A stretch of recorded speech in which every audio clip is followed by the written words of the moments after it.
Hi guys, Chris here, and in this video I would like to share some information with you guys how you can turn off the app notifications, and you can visit here my blog. I will put the link to the blog post under the video, so you can just find it and click on it, and you can find all the information in this article. I just want to give you some quick overview which kind of information you will find.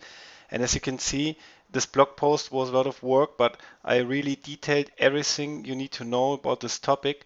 So I will explain in this video just short, give you an overview, and then you just visit please the blog post and read the rest, because otherwise would be too much work to show and stuff in the video. So please read the article and you will find every information as I said. So if you have the problem concerning some app notifications on your smartphone or iPhone, what else? You can find everything you need here.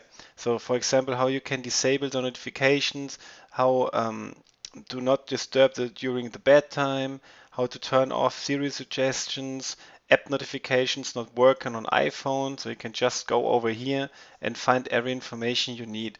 So I covered the topic with iPhones, with Android, etc. So please, if you have any issues concerning notifications on apps and anything else, just visit my blog post and I hope I can help you guys. Thanks.